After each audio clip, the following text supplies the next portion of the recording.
Hi hello నమస్తే నేను మీ ఐశ్వర్య వెల్కమ్ టు ధాత్రి. ఈరోజు మనతో పాటు డాక్టర్ కాంతి గారు ఉన్నారు. Sir thank you for joining us. Thank you very much Aishwarya. So sir, బేసిక్గా ఒక పర్సన్కి మెంటల్ హెల్త్ ఎంత ఇంపార్టెంటో ఫిజికల్ హెల్త్ కూడా అంతే ఇంపార్టెంట్. సో ఈ physical health mental health balance చేసుకుంటూ లైఫ్లో మనం ముందుకు వెళ్ళాలి. సో అకార్డింగ్ టు యూ అసలు సైకాలజీ అంటే ఏంటి?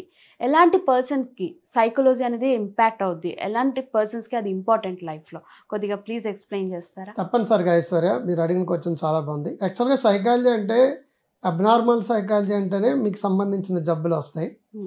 120 రకాల సైకాలజీలు ఉంటాయి. Industrial psychology, child psychology, developmental psychology, తర్వాత ఆర్గనైజేషన్ సైకాలజీ, హెల్త్ సైకాలజీ, ఇలా డిఫరెంట్ వెరైటీ సైకాలజీ. దాంట్లో ఒక సైకాలజీని అబ్నార్మల్ సైకాలజీ అంటారు. ఈ అబ్నార్మల్ సైకాలజీలో మాత్రమే జబ్బుల గురించి డీలింగ్స్ ఉంటాయి.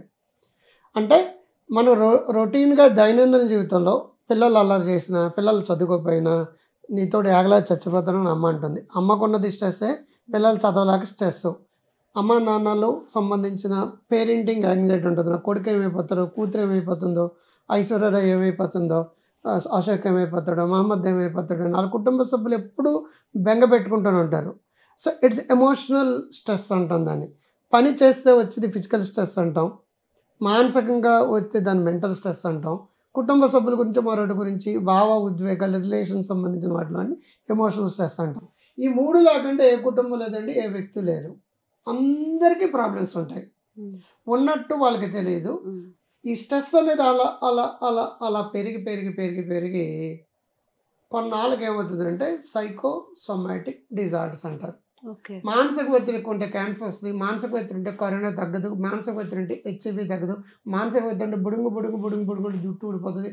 ఉన్నదే ఎంత. దానికోసం అద్దాల కలిసి చూసుకోవడం, ఊడిపోవడం, అద్దాల కలిసి చూసుకోవడం. వర్రింగ్ ఈజ్ ఎ రింగ్ అనమాట. సుడిగుండంలో చిక్కుకునే వాడికి సుఖం ఉండదు.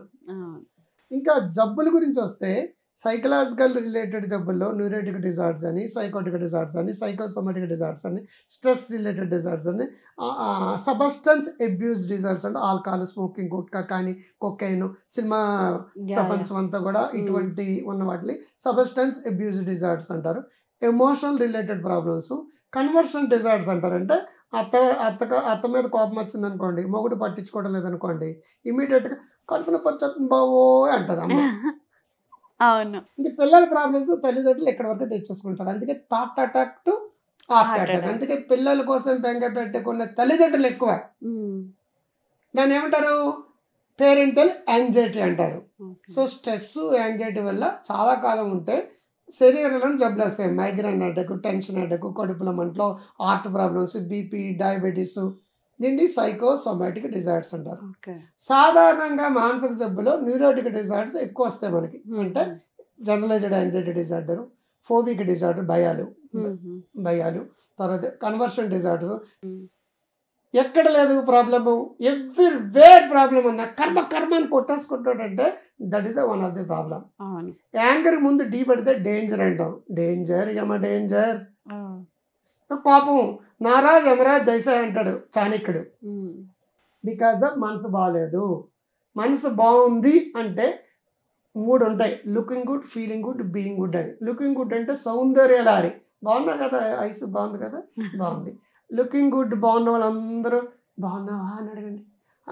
ఏం బాగోలేదు, నా కష్టాలు మీకేం తెలుసు మొదలు పెట్టేశారు. కుళాయి తిప్పేయడం మొదలు పెట్టేశారు. They are looking good but they are not feeling good.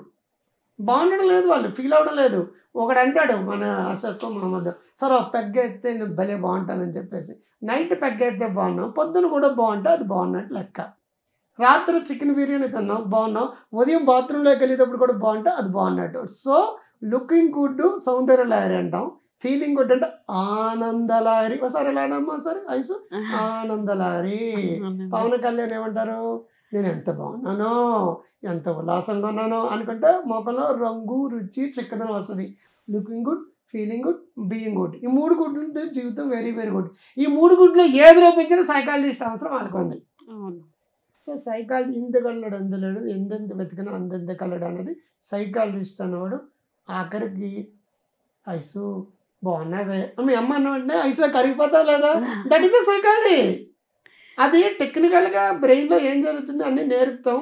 తల్లిదండ్రులు పిల్లల పెంపకం, మొగుడికి పిల్లల్ని ముద్దు చేయడం, పిల్లలకి తల్లిదండ్రులు ఎలా పెంచాలి, స్కూల్లో టీచర్లు ఎఫెక్టివ్ టీచింగ్ మెథడ్స్ అంటాం. అలాగే జిరియాట్రీ అంటే ఒక వయసు వచ్చిన ముసలోళ్ళకి మేము చచ్చిపోతామని లేదా కూడా రకరకాల జబ్బులు ఉంటుంది. ఆ ముసలోళ్ళ సైకాలజీ జిరియాట్రిక్ సైకాలజీ అంటారు. అది కూడా మాదే. సో టీచింగ్ సైడ్ కావచ్చు, క్లినికల్ సైకాలజీ సైడ్ కావచ్చు, జబ్బుల విషయంలో కావచ్చు, డబ్బులు సంపాదించడం ఎలా, how to set goal, how to achieve goal, all these are related to psychology. అంచేత 120 బ్రాంచ్లు ఉంటాయి సైకాలజీలో. మనం ఏది స్పెషలైజేషనో దాని రిలేటెడ్ వాటికి మనం ఇస్తుంటారు.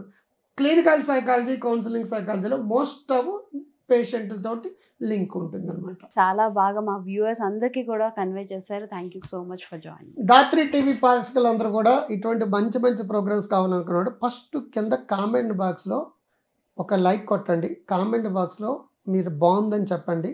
నెంబర్ 2 ఆ కామెంట్ బాక్స్లో మీ డౌట్ రాయండి. నెంబర్ 3 ఫ్యూచర్లో మీకు ఏ వీడియో కావాలో కింద రాయండి. మర్చిపోకండి, సబ్స్క్రైబ్ చేయండి. మీ చుట్టాలు, బంధువులు, ఫ్రెండ్స్ తోటి సబ్స్క్రైబ్ చేయమని అడగండి.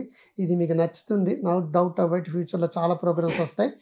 ఇది మీ వాట్సాప్ స్టేటస్లో, ఇన్స్టాగ్రాము, ఫేస్బుక్, వాట్సాప్లో షేర్ చేయండి. లైక్, కామెంటు, షేరు, సబ్స్క్రైబ్ మర్చిపోకండి. ముందులే మంచి కాలం ముందుగా. నమస్తే.